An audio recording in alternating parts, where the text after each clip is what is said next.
Hi friends, Assalamu alaikum. Welcome back to Daily Cup of Life YouTube channel. இன்றைக்கி நாங்கள் ஒரு evening snack recipe பார்ப்போமா. இது ஒரு பர்ஃபெக்டான ஈவினிங் ஸ்நாக் ஆனியன் பக்கோடா. இந்த ஆனியன் பக்கோடா உங்களுக்கு ஒரு half an hourல ஈஸியாக செஞ்சு கொள்ளலாமான ஒரு பர்ஃபெக்ட் ஈவினிங் ஸ்நாக் ரெசிபி. வாங்க நாங்கள் இதை செய்வோம். இன்றைக்கி நான் ஆனியன் பக்கோடா செய்கிறதுக்கு மீடியம் சைஸ் ஆனியன் 2 எடுத்துக்கிறேன். அதை இந்த மாதிரி நீட்டமாக கட் பண்ணி எடுத்துக்கிறேன். நீங்கள் உங்களுக்கு செய்கிற தேவையான குவான்டிட்டி அளவுக்கு ஆனியன் எடுத்துக்கோங்க. பட் இந்த ஷேப்பில் நீட்டமாக தான் கட் பண்ணி எடுத்துக்கொள்ளணும். அப்போ தான் ஆனியன் பக்கோடா கிறிஸ்பியாக வரும். இப்போ இந்த ஆனியன் பக்கோடா செய்கிறதுக்கு நான் இந்த ஆனியனுக்கு இப்போ க்ரீன் சில்லி இந்த மாதிரி நீட்டமாக கட் பண்ணி எடுத்துக்கிறேன். அதையும் அது நான் இன்றைக்கி 2 க்ரீன் சில்லிமாக எடுத்துக்கிறேன். உங்களுக்கு தேவையான குவான்டிட்டி நீங்கள் எடுத்துக்கொள்ளுங்க. அதை நான் இதுக்கு ஆட் பண்ணிக்கொள்கிறேன். நெக்ஸ்ட் ஒரு டீஸ்பூன் cumin சீட்ஸ் ஆட் பண்ணிக்கொள்கிறேன்.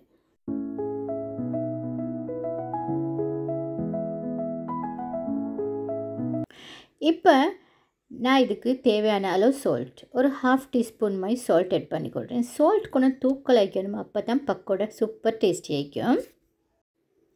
இப்போ நான் இதுக்கு சில்லி பவுடரும் ஒரு ½ டீஸ்பூன் மாதிரி தான் எடுத்துக்கிறேன். நீங்கள் உங்களோட காரத்துக்கு ஏற்ற மாதிரி எடுத்துக்கொள்ளுங்க. அதே மாதிரி போடுற ஆனியன் நாங்கள் எடுக்கிற ஆனியனோட குவான்டிட்டி கணக்குக்கும் எடுத்துக்கோங்க. இப்போ இன்றைக்கி 1 டேபிள் ஸ்பூன் குக்கிங் ஆயில் எடுத்துக்கிறேன். நீங்கள் என்ன ஆயில் குக் பண்ணுறதுக்கு எடுக்கிறீங்களோ அதே ஆயிலை உங்களுக்கு இதுக்கு யூஸ் பண்ணிக்கொள்ளலாம். இப்போ நான் இன்றைக்கி கரி லீவ்ஸ் கொஞ்சம் சின்னதாக சாப் பண்ணி வச்சுக்கிறேன். அதையும் நான் இதுக்கு ஆட் பண்ணிக்கொள்கிறேன். இப்போ அதே மாதிரி ஒரு புடி கொரியண்டர் லீவ்ஸ் எடுத்து அதையும் சின்ன பீஸாக சாப் பண்ணி எடுத்துக்கிறேன். ஃபைனாக சாப் பண்ணி எடுத்துக்கிறேன். அதையும் நான் இதுக்கு ஆட் பண்ணிக்கொள்கிறேன். இப்போ நாங்கள் எல்லாத்தையுமே ஒரு மிக்சிங் கொடுத்துக்கொள்ளணும். ஹேண்ட்ஸ் யூஸ் பண்ணி தான் கட்டாயமாக மிக்ஸ் பண்ணணும். ஸ்பூனால் மிக்ஸ் பண்ண பித்தரவான நம்ம அப்போ ஒழுங்காக மிக்ஸ் பண்ணி படாது. ஸோ நாங்கள் இது இப்போ நல்லா மிக்ஸ் பண்ணிக்கொள்வோம்.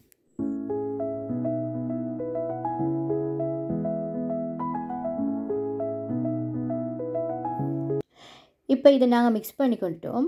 இப்போ இதை நாங்கள் செஞ்ச உடனே அந்த மோமெண்ட்டே நாங்கள் இதை ஃப்ரை பண்ணிடணும். இல்லாட்டி உங்களுக்கு தெரியும் ஆனியனில் அப்படியே தண்ணி விட்டுடும். ஸோ அதனால் நாங்கள் இதை ஃப்ரை பண்ண போக்கில் தான் செய்யவும் ஸ்டார்ட் பண்ணணும். இப்போ நான் இதுக்கு maida flour 2 tablespoon add பண்ணிக்கொள்கிறேன். நெக்ஸ்ட் நான் கடலை மாவு எடுத்துக்கிறேன். கிராம் ஃப்ளார் அதில் 4 டேபிள் ஸ்பூன் எடுத்துக்கிறேன். அதையும் நான் இதுக்கு ஆட் பண்ணிக்கொள்கிறேன். நீங்கள் எடுக்கிற ஆனியன் கணக்குக்கு உங்களுக்கு இந்த ஃப்ளார் 2 ஐட்டமையும் எப்படியுமே உங்களுக்கு கூட்டி குறைச்சி எடுத்துக்கொள்ளலாம். இப்போ இதை நாங்கள் நல்லா மிக்ஸ் பண்ணிக்கொள்வோம்.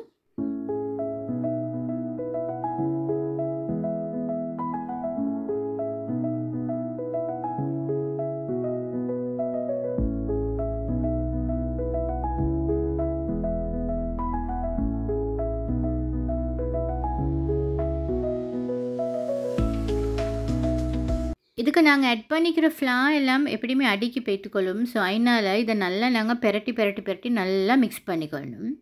நான் இது வரைக்கும் வாட்டர் ஆட் பண்ணலை, நீங்கள் நோட் பண்ணிப்பீங்க. இப்போ இதை நல்லா மிக்ஸ் பண்ணிவிட்டு கடாய்க்கு ஆயில் நாங்கள் கேஸ் ஸ்டவ்வில் வச்சு நல்லா ஹீட் ஆகிவிடணும். ஆயில் நல்லா ஹீட் ஆக மட்டும் நாங்கள் என்ன செய்யணும், இந்த மிக்சருக்கு லைட்டாக கொஞ்சம் வாட்டர் எடுத்து கையால் லைட்டாக கொஞ்சம் தெரிச்சிக்கொள்ளணும்.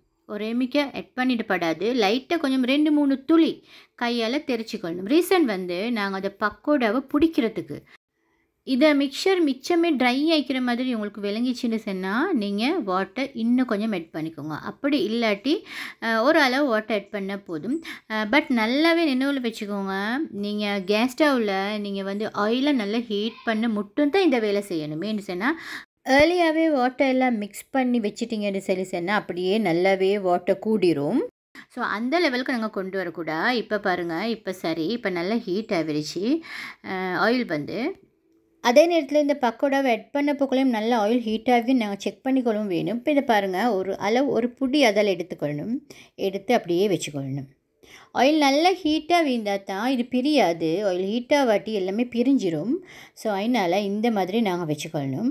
அதே நேரத்தில் அந்த நாங்கள் போட்ட பக்கம் நல்லா ஃப்ரை ஆக மட்டும் நாங்கள் ஸ்பூன் போடாமல் தான் நல்லா ஃப்ரை ஆகின பிறகு நாங்கள் ஸ்பூனை போட்டு அதை நல்லா மறுபக்கம் பிரட்டிக்கொள்ளணும். இப்போ நான் நல்லா ஃப்ரை ஆகின பிறகு தான் இதை மறுபக்கம் போட்டிக்கிறேன். இப்போ பாருங்கள், இந்த சைடும் நல்லாவே ஃப்ரை ஆகின பிறகு நாங்கள் இதை எடுத்துக்கொள்வோம். இந்த ஒனியன் பக்கோடா வந்து டக்குன்னு ஃப்ரை ஆகிடும். அதனால் நீங்கள் ஃப்ரை பண்ண போட்டால் அங்கேனுக்கே தேய்க்கணும். அப்போ தான் அது டக்குன்னு அந்த டைம் அந்த கோல்டன் ப்ரௌன் கலருக்கு வரப்போகலும் உங்களுக்கு அதை இறக்கிடலும். இப்போ பாருங்கள், நான் இந்த ஒனியன் பக்கோடா எல்லாத்தையுமே நல்லாவே ஃப்ரை பண்ணி எடுத்துக்கொண்டேன்.